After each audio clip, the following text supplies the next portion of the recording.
जय जगन्नाथ। दीपांजलिस कॉर्नर को स्वागत। आज आम बंधाकोबी भजा बनैबा नुआ स्टाइल रे 2 स्पून रिफाइन ऑयल नबा से गोटे स्पून बिरी डाली गोटे स्पून जीरा गोटे कंचा लंका को 2 फाड़ करदबा।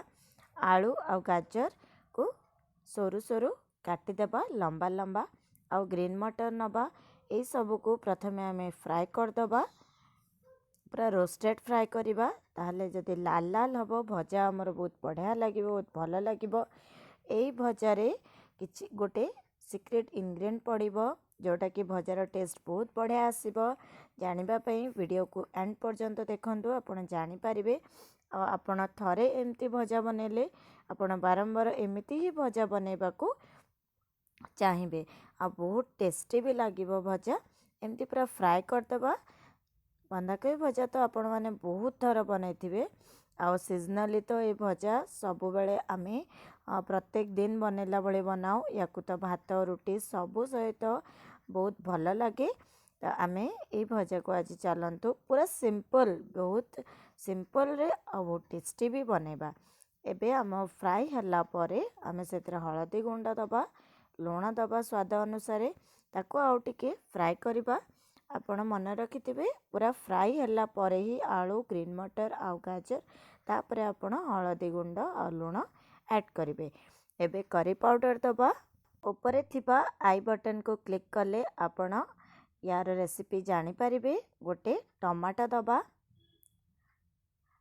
एथिरे आपण करी पाउडर भी दे पारिबे, नले जीरा आ धनिया गुंड भी पकई पारिबे। होममेड करी पाउडर आपण आई बटन क्लिक कले जानि पारिबे। आर रेसिपी रो लिंक आपण सहित मु शेयर कर देछि। तो एबे हमर मसला टिके कसी हला परे आमे एबे बंधाकोबी को काटिकी रखिछि। आधा किलो बंधाकोबी नेछि। एबे आमे बंधाकोबी को सेथिरे पकई दबा। तापरे आमे ताकू धीरे धीरे सब गुड़ाक मिक्स करदबा। बंधाकोबी गुड़ाक पड़ी जिवो, तो सेति आमे धीरे धीरे ताकू सब मिक्स करबा, ताकू मिसेबा। तो एबे आमे फ्लेम स्लो करदबा, नहले हमर तळरु लागि जिवो, बंधा भी सिजिबनी। पानी बहुत छाड़िबो बंधाकोबी। जेहेतु आमे बंधाकोबी को आपण बंधाकोबी जेते बेले भी काटिबे ताकू पूरा गोटा धोई देबे, तापरे काटिबे।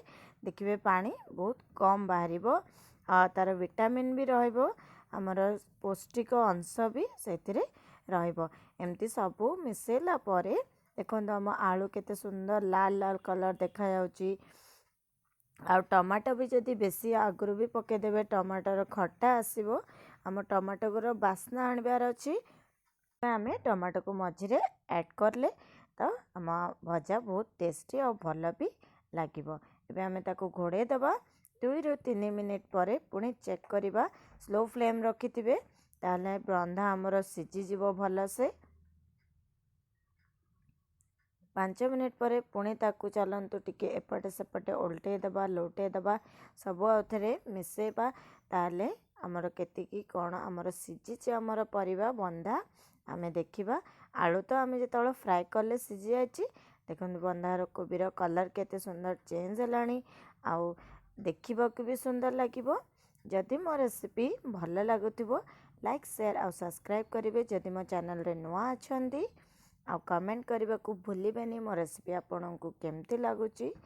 जदि भल लगुथिबो भल कमेंट देवे, जदि भल लगुनथिबो मते कमेंट रे निश्चय जानवे। मो रेसिपी मो आगु को इम्प्रूव करी। एमती एबे आमे सिक्रेट इनग्रेडिएंट गोटे बड़ डंकी रे क्षीर गोटे डंकी दबा। क्षीर दबा द्वारा बंधाकोबीर जो मीठा अंश बाहर आ बहुत टेस्टी लगे। आप रुटी आ भात सहित आपको एंजॉय करें। ताको टिके घोड़े दबा। 2 ରୁ 3 मिनिट पर पुणी आउ थे टिके फ्राए करदबा। आप रुटी भात सहित एंजॉय करंतु। Thank you for watching my video.